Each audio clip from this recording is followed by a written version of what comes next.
Welcome to the InfoWars Nightly News. It is Friday, July 18th, 2014, and I'm McAdoo. Here's what's coming up tonight. Tonight, the Russian government had to make a strategic decision. Are they going to continue to support violent separatists whose intent is to undermine the government of Ukraine? The Obama administration does a full court press against Russia. That's next on the InfoWars Nightly News. If you watch a mystery movie, that's a thought crime. If you play Clue, it's a thought crime. You do not think. Well, here we are, teetering on the edge of World War III, and the globalists really seem to be accelerating their plan. It used to be a lot easier to convince the masses of whatever their global agenda was with the propaganda arm of the media.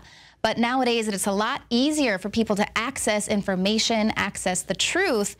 The globalists have had to accelerate their plan. They used to just sort of set small fires here and there, fires that we could easily stamp out here at InfoWars.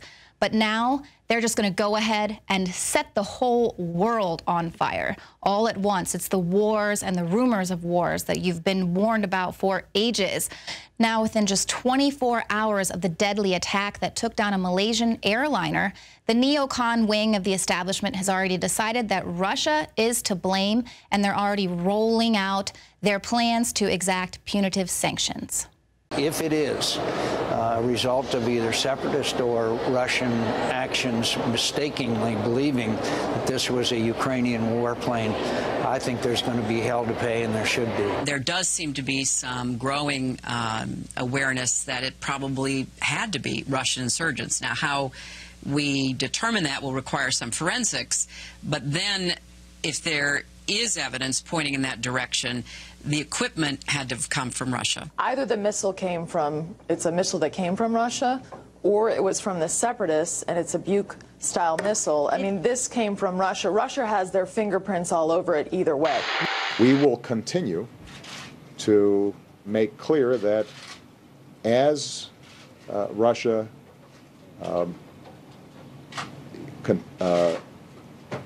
engages in efforts that are supporting the separatists, that we have the capacity to increase the cost that we impose on them, and we will do so. So before an investigation even begins, media outlets are already asking, is Russia to blame? ? And here we have some headlines blaming Russia's president himself, directly blaming Putin, calling it Putin's missile and Putin's war. And of course, you know, we have entire wedding parties being killed in Pakistan, but the headlines never say Obama's drones ? Now, here we have a headline from the New York Times that just goes with the Ukraine's accusation. Their accusation only saying that the Russian plane shot down its fighter jet. This was posted earlier in the week. So this is the exact same thing that we saw happening when they were really trying to ramp up military intervention in Syria. We were just told within 24 hours that it was chemical weapons and that Assad's regime did it because they were the only ones that had access to these type of weapons. So, of course, America needs to intervene. And then, boom, just like that, Obama sends warships to Syria while he is debating intervening militarily. Now, this is exactly what got us into the war with Iraq as well, under this false pretense of weapons of mass destruction. And of course, all of this is very dangerous. Nobody is taking a pause to think and, you know, ask some questions. Is this all suspicious? All of these narratives coming out so quickly within 24 hours. There hasn't even been an investigation. Now, we're asking, could this have been an accident? Could this be potentially a false flag? Now, many believe that the original sniper attack that in the Ukraine that actually helped overthrow the regime there and start that regime change was a false flag attack. CBS reports in an article entitled, "Big Question is why the plane was flying over a war zone." Now, this was nearly 3 months ago that the Federal Aviation Administration put out an order prohibiting any American pilots, airlines, charter carriers, and anyone else over whom the FAA has a direct jurisdiction. They forbade them from flying over parts of the Ukraine. Now, Zero Hedge asks, Who diverted flight MH17 over restricted airspace? They also ask why the videos look like they were faked. And Tony Cartolucci over at Global Research points out that thus far, Russia's strongest card has been its restraint. And of course, NATO's inability to implicate it in all the chaos that NATO itself started by backing the armed neo-Nazis during the Euromaidan that was late 2013, early 2014. He says Russia and the fighters operating in eastern Ukraine have nothing to gain by downing a civilian airliner, but absolutely everything to lose. This points the finger in another direction. Now, with this being the second Malaysian Boeing 777 to be lost under extraordinary circumstances, of course, propagandists across the West have the world's full and undivided attention with which to pin the blame on Russia and anti-Kiev fighters that are there in eastern Ukraine. So was it Russia? Was it Ukraine? Was it an accident? Joining me in the studio now is David Knight. David, these are obviously very bizarre circumstances, and of course, drawing another similarity with Syria. Yeah. As Cartolucci points out, Russia has nothing to gain, much like Bashar al-Assad had nothing to gain by releasing chemical weapons on his population the very day that the UN an inspector team there had entered the country to investigate whether or not he was using chemical weapons. And there's other parallels to that as well, because in the Syrian case, we were told that because it was sarin gas, it had to be the government. And yet we learned from UN inspectors as well as from Russian inspectors that previously there had been a homemade sarin gas attack performed by rebels. And then it was eventually leaked by American intelligence that, yes, the rebels had done that. They did have the capability. So again, we see the same pattern that someone who is an enemy of the West, right, who doesn't have a clear motive for doing this, is identified as the person. And then we're told that the weapon used, immediately we're told, I should add, immediately they know that this is a particular type of missile, and we're told that that's the missile that only the rebels had, the pro-Russian rebels had it, that the Ukrainian government didn't have. All of the surface-to-air missiles in that area are Russian. And you don't need to have a Buk Russian missile to take this down. They have shot down by accident a Russian airliner many years ago. Back in 2001, they accidentally shot down, the Ukrainians shot down a Russian airliner, and that was a different kind of surface-to-air missile. So it's not clear who is behind this. And of course, everybody is denying responsibility. But Obama went on today and he had this to say. He said that the MH17 disaster is an outrage of unspeakable proportions. Unspeakable proportions. And remember when the book Double Down by Mark Halpern came out, he said that he was very good at killing. He said he didn't realize it was going to be a strong suit. And of course, he has estimated at that time just in Pakistan that he had killed between 2,500 and 3,600 people. That's premeditated murder. That is what is unprecedented. That is a real disaster. Now, what happened in the Ukraine, that might have been deliberate, but it might have been an accident. And just like we saw in Syria. Right, and of course, Obama blames Russia for supporting the separatists, funding them. He doesn't directly link Russia with this downed plane, but, you know, he just issues another presidential directive. Here's what the president had to say today. We will continue to make clear that as Russia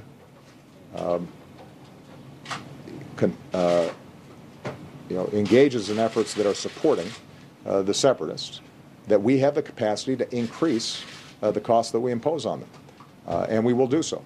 So, of course, here, David, that's the ultimate irony. Yes. Yes, of course, he wants to blame Russia because of what's going on with the pro-Russian people. But look at what's going on in Gaza. At the very same time, approximately the same number of people have been killed over an 11-day period.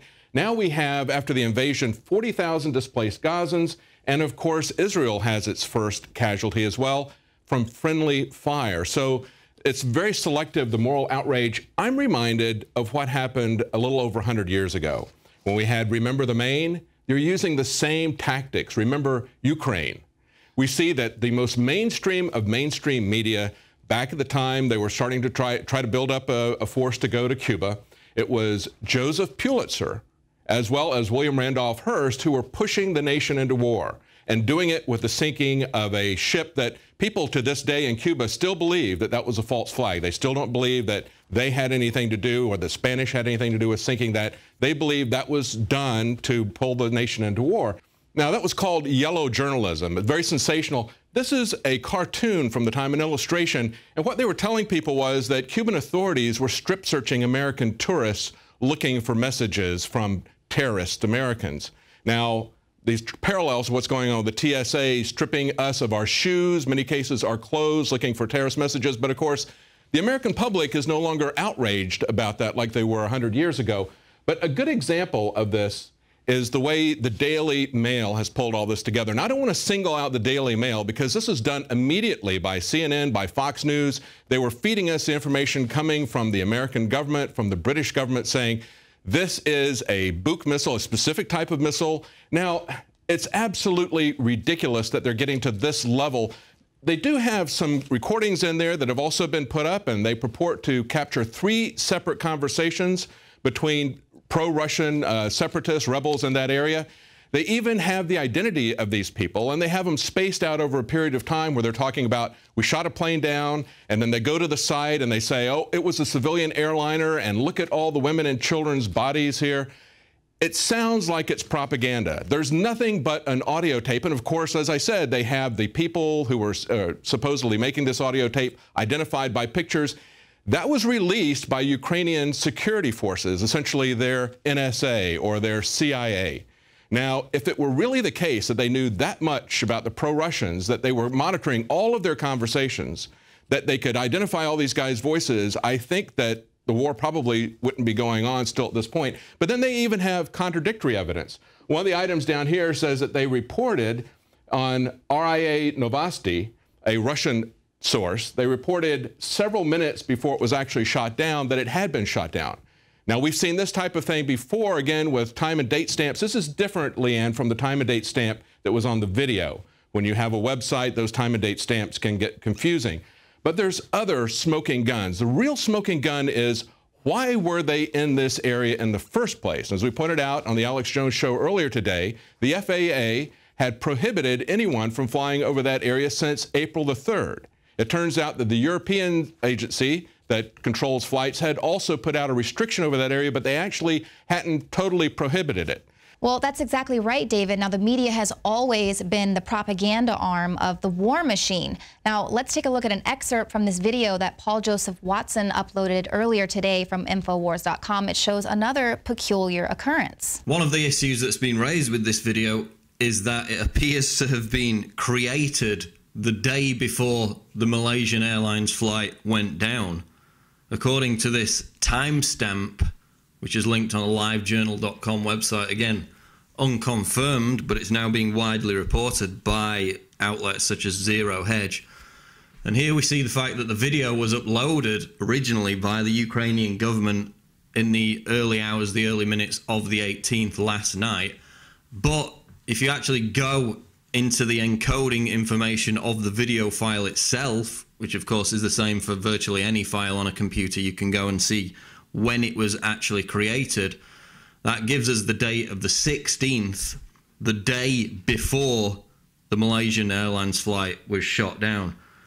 So if this timestamp is accurate and it comes from the actual video uploaded by the Ukrainian government, which of course is not confirmed, then it appears as though they created the tape, supposedly of the rebel commander talking to the Russian forces commander, the day before the actual plane was downed. So they had their evidence lined up to implicate Russia in the downing of the aircraft. And David, you have even more on the altitude. Yes, Leanne, this is from a Malaysian paper, and they're talking about how the MH17 flight actually wanted to fly at 35,000 feet. They were sent to a lower altitude by the Ukrainian air traffic controllers. Now, the prohibitions from the FAA were hard restrictions. You were prohibited from going anywhere near that if you had any connection with American Airlines or any American planes or pilots. However, the European restrictions were set to a level of 32,000 feet. And they told them to get right at that level. And so that was what they were talking about. They put them in jeopardy there at that point. And of course, the European control people have verified that that, in fact, was the case. Now, in addition to that, there was a Twitter feed that went out from a guy who said that he was Spanish. It went out in Spanish as a Twitter feed. This is somebody who had been at the Maidan demonstrations before, and they had blanked out his face. He'd been on Russian television, and he was talking about basically critical of the Ukrainian government. he sent out something saying he was an air traffic controller. He was there, and he was saying that they were deliberately setting this up, the Ukrainians were. And we talked about that today on the Alex Jones show with Paul Joseph Watson. Here's that clip. It was first basically pointed out by the German media and then picked up by Zero Hedge, and now CBS News is saying, why was plane flying over war zone when all other air traffic for months has been directed out of the area? This was the sole plane directed on its flight plan, the Malaysian doomed flight. So the big issue, and it's finally starting to get some traction, which is good, it could stop a larger war, is why was it directed over the war zone? It isn't even about who shot it down. But Paul Watson, what do you have for us joining us from London? Well, that's right, Alex. I mean, you look at the history. 2001, Ukraine admitted it shot down a Russian airliner, killed 78 people. But, you know, you can go back even further. I mean, which country has planned to shoot down commercial airliners to blame on other countries to start wars? 1962 Operation Northwoods, quote, "It is possible to create an incident which will demonstrate convincingly that a Cuban aircraft has attacked and shot down a chartered civil airliner en route from the United States." So they planned it then. 2003 Downing Street memo. The US had a plan to paint up a US military plane in UN colors, fly it over Iraq, get Iraq to shoot it down as a pretext for the invasion of Iraq. And as he said, 2001, Ukraine admitted that it shot down this Russian airliner. So the history proves that the only people who've actually plotted to do this as a casus belli, as a false flag to start a war, is the United States and NATO. And as you were talking about before, July 8th, 10 days ago, Ukraine's state aviation service banned all flights over this very same region, rerouted them around the region. In the previous 10 days to this incident, Malaysian Airlines Flight 17 avoided this very area. The one day it didn't was yesterday. Forgotten about the 2006 February 2nd article where Bush and Blair planned to get a U.S. aircraft or UN aircraft shot down to blame Saddam or to blame others. But we're not, according to the Boston Globe, we're not supposed to question anything. Well, they always try and seize the narrative immediately, the mainstream media, and then anybody else that has any speculation whatsoever, they're bad, they're evil. Another aspect which is interesting is there were panicked tweets from this civil aviation, this air controller who was in the tower at Kiev Borispol Airport when this incident went down. And he claimed, again, this is not confirmed, but he said 3 minutes before the radar tower lost contact with the Malaysian Airlines plane, it had Ukrainian fighter jets surrounding it. He says that Kiev shot it down. He said there were people, Kiev authorities immediately rushed up to the control tower, basically threatened them all, told them to shut up. He was panicking, tweeting all this out. Of course, his Twitter account's been shut down.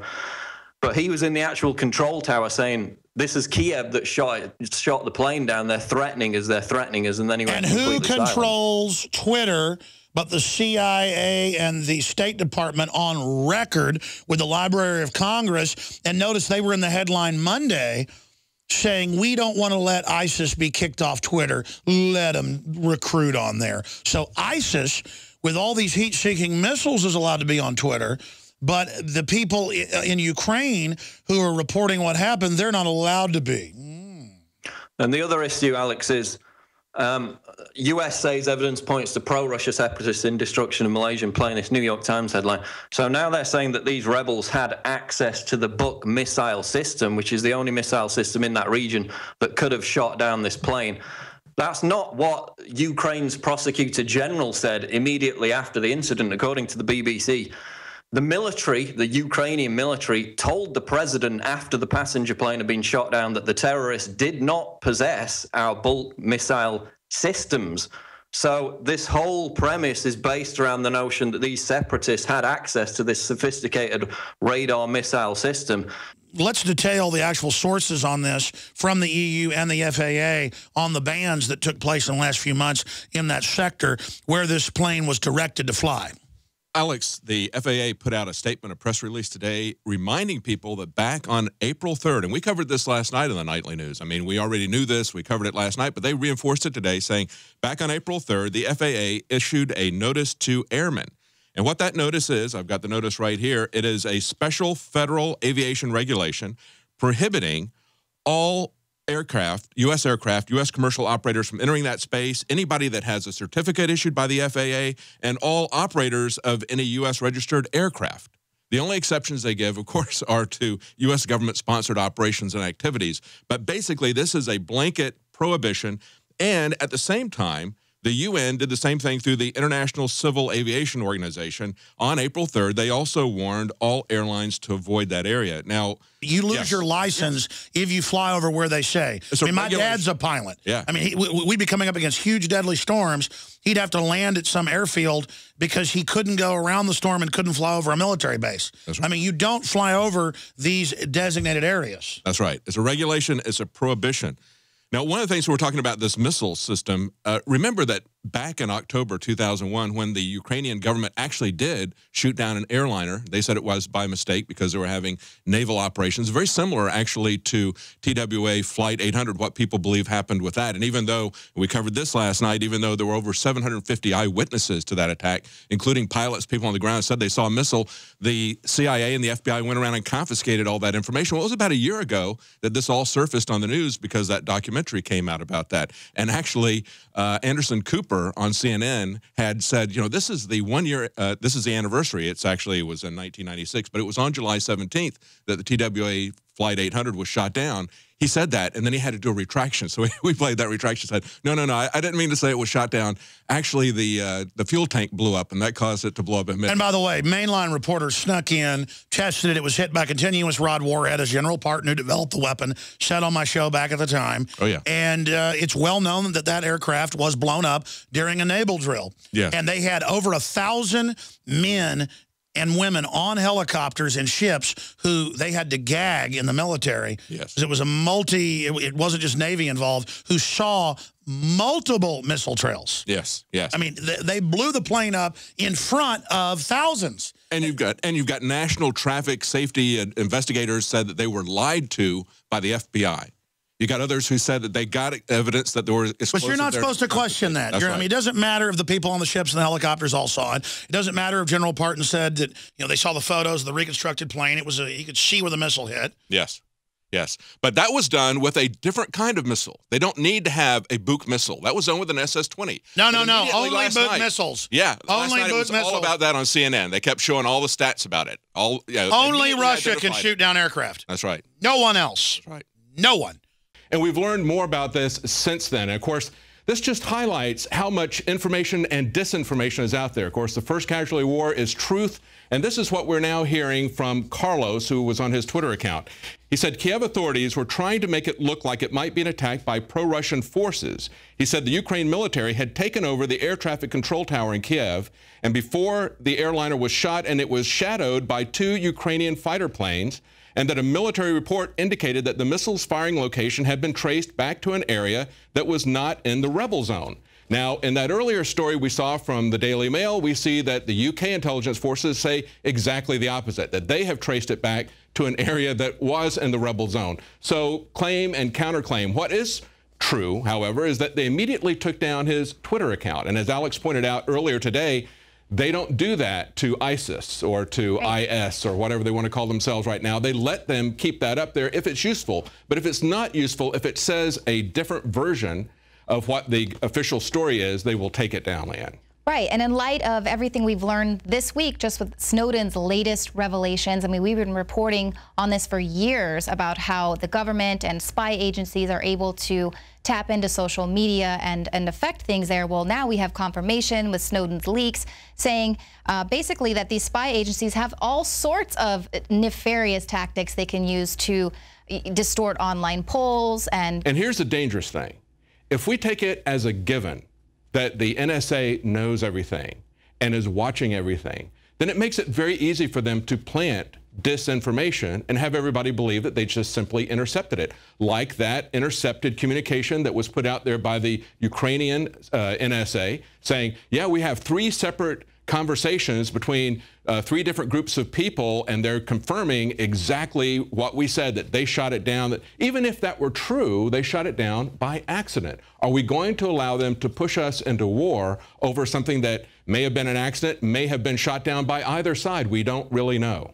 Right, and of course they're using this as an opportunity to say how great the NSA is, because since they're recording everything, John Bussey, Wall Street Journal assistant managing editor, told Fox News today, the citizens of the world will be so thankful for the NSA because they'll be able to record these phone calls and clarify who is behind the attack. So here, just letting us know again, it's great to be constantly surveilled. Now we'll finally have the facts behind this case. And like you pointed out, the Ukrainians, they had, the government there had this smoking gun video less than 24 hours. How did they edit it all together? And yes, that's a very dangerous part of propaganda, is the argument from authority. And we've seen this forever. We saw it going back even before Edward Bernays. We saw it going back with mainstream media, the most mainstream of the mainstream media, as I said, Pulitzer, Hearst. They were out there pushing these wars, telling people they had expert testimony, they had eyewitnesses or whatever. In the court of public opinion, it is very difficult to get the truth, especially when only one side of the argument is presented. That's why we're trying to present both sides of these arguments. They may both be false. We don't know. But we're trying to get people to understand that there's multiple sides to this, and hopefully there will be people who are concerned that we don't get pushed into World War III, and they will put out some intel, just like we saw happen with the sarin gas incident, where they were trying to escalate the war in Syria. Right. This just kind of proves that all governments deal in cover-ups of some sort. We can look at some headlines from Russian newspapers. Some there, they didn't even cover the plane crash. And then a small business-oriented paper did, however, cover the plane crash, but they used the least sensational crash picture that was available. So even, you know, there in Russia, you know, we're not here working for the Kremlin, as some people believe. Here's what you need to know. They're dealing with a cover-up. Exactly. Here's what you need to know. They're going to tell the truth about the other guys many times, okay? When they're covering your country, they'll tell the truth. When they're covering something that's in their country or that's in the interest of their country, you can't rely on it. We've seen that happen over and over again. And so it's interesting now that Russia Today is starting to talk about 9/11, and actually they did that about a month or two ago. As the Cold War is starting up, they're going to start telling the truth about what happened in America as well and doing their own investigative reports. Right, really pointing out the fact that the American government has had a lot to do with a lot of these false flag attacks. Here is Russia Today really pushing the 9/11 false flag narrative. My name is Daniel Bush. Your top officials say the White House is behind the terrorism of their population and new evidence from 9/11. Coming up. Whistleblowers leak U.S. talks with the head of Al-Qaeda. World Trade 7 is shown on Times Square. And the father of a Twin Towers victim tells us about being attacked by mainstream media. Well, David, only time will tell if we are dealing with another false flag operation. Of course, we're going to stay on the case. That's true. Yeah, and we have to remember that when we had our accidental shooting down of an American airline, as naval exercises were happening, just as happened when the Ukraine did that to the Russian airliner, we had our FBI and our CIA actively covering this up, from the flight investigators and hiding the witnesses, who had over 750 witnesses who saw what happened. So we have to understand that it's going to take a while for the truth to come out. We should not rush into anything. Absolutely. Thank you, David. And we'll keep pushing for the truth here. Now, coming up, we have some bombshell border news. City of Austin tap water versus filtered City of Austin tap water. I can taste dirt in it. God knows what's in this. This has an aftertaste. Tastes like Austin water? Yeah, it does. Ugh. These people just sampled City of Austin tap water straight from the faucet. Next, we had them try a sample of tap water filtered through the ProPure G2.0 filtration system. High quality H2O. That one is better. Tastes like nothing. Yep, I know what good water tastes like. It's good water. Most tap water contains added substances like fluoride, chlorine, Monsanto's deadly pesticide, glyphosate, and many others. Studies prove that these substances are linked to an assortment of major health issues, including tooth decay, lowered IQ, and even cancer. It tastes like you're drinking out of the lake when you're drinking tap water. Yeah, it has that processed flavor to it. The ProPure G2.0 filtration system removes these deadly substances and many more, leaving only fresh-tasting, deliciously clean water. Okay, this is very tasty. It's good water. Refreshing. It's good. Go to InfoWarsStore.com today. Use promo code WATER and save 10% off your Pro Pure purchase. Again, that's InfoWarsStore.com or call 1-888-253-3139. This is Alex Jones for InfoWarsLife.com. The latest in preparedness is now here. An electrically stabilized colloidal silver solution that can be added to both your home cabinet and preparedness pack alike. Concentrated to 30 parts per million in what has been dubbed the survival silver solution. And it's entirely free of toxic artificial additives that are loaded into many products. Purchase your bottle of InfoWarsLife.com Silver Bullet Colloidal Silver today and find other amazing supplements at InfoWarsLife.com. Now, we've been reporting for years how FEMA camps have been being built in secret all across the country and elsewhere to detain Americans during a time of a government-declared crisis. And now, of course, this illegal immigration influx that is flooding across the border is, of course, just a part of this Rex 84 plan to usher in martial law.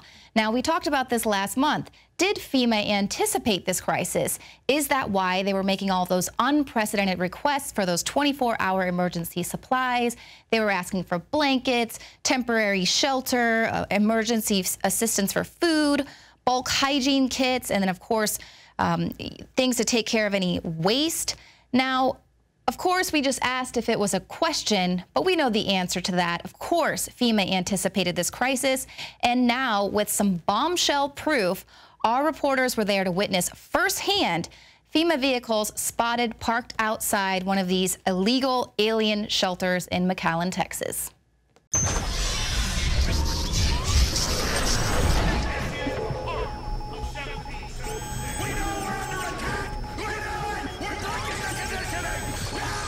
I'm Joe Biggs with Infowars.com in McAllen, Texas, where behind me, the Department of Homeland Security is essentially putting up another giant detention center. They're calling it an immigration holding cell. It is 55,000 square feet. It is separated into 4 different pods, and they're expected to hold up to 1,000 kids at 72-hour increments at a time and release them by bus into different parts of the country unknown. They have TVs set up in there, giant, large, flat-screen TVs, better than the TVs that you and I have at home. They have a health facility. They have a DFAC, a dining facility. All this stuff is inside here right now. And behind me, too, if you see, there's a brown bus. It is a giant FEMA bus. Here comes more and more politicians out of this brand new facility in McAllen, Texas, where they've been meeting and coming up with ways to help the Obama administration import poverty into our country. What's happening to our country right now is mind-blowing. In McAllen, Texas, I'm Joe Biggs with Infowars.com. Now, the federal government long ago devised this military contingency plan to deal with the quell and domestic disturbances in the case of a large amount of illegal immigrants flooding the border, just as like we are witnessing today. It's called Operation Garden Plot, and it was just one of several plans that was put in place by the government in the late 60s and early 70s to deal with these indicators of potential violence. They were specifically preparing for, among other things, migrations of large numbers of minority groups. Now, this was part of the Rex 84 readiness exercise of 1984 and a framework of this secret plans to call for martial law. Now, Alex Jones revealed this years ago in Police State 2000. Up on screen are photocopies of the Miami Herald, and this goes back into the 1980s when they had congressional hearings dealing with shadow government and martial law. There's the headline, The Secret Government. And it talks about secret summits, a plan to take over the government. And it shows the people that were in charge of the continuity of government, Dick Cheney and others. And then we have a congressional hearing where we have Congressman Jack Brooks and others during Iran-Contra bringing up the secret plans, and they're told by Congressman in a way that that can't be discussed. It's a national security issue. In the 1980s, the concentration camp program got a big boost. Colonel North, in your work at the NSC, Were you not assigned at one time to work on plans for the continuity of government in the event of a major disaster? Mr. Chairman. I believe that question touches upon a highly sensitive and classified area, so may I request that you not touch upon that, sir. I was particularly concerned, Mr. Chairman, because I read in Miami papers and several others that there had been a plan developed by that same agency, a contingency plan in the event of emergency that would suspend the American Constitution. And I was deeply concerned about it and wondered if that was the area in which he had worked. I believe that it was, but I wanted to get his May I most confirmation. respectfully request that that matter not be touched upon at this stage. If we wish to get into this, I'm certain arrangements can be made for an executive session. And tragically, the only member who got close was Jack Brooks, and he was stopped by the chairman. But the truth of the matter is that, yes, you do have those standby provisions, and the plans are there, and the statutory emergency plans are there, whereby you could, in the name of stopping terrorism, apprehend, invoke the military, and arrest Americans and hold them in detention camps. So there you go, guys. The FEMA camps are real. They are here. Get ready. Now, thank you for tuning in to the show tonight, and we will see you here Monday at 7 p.m. Central.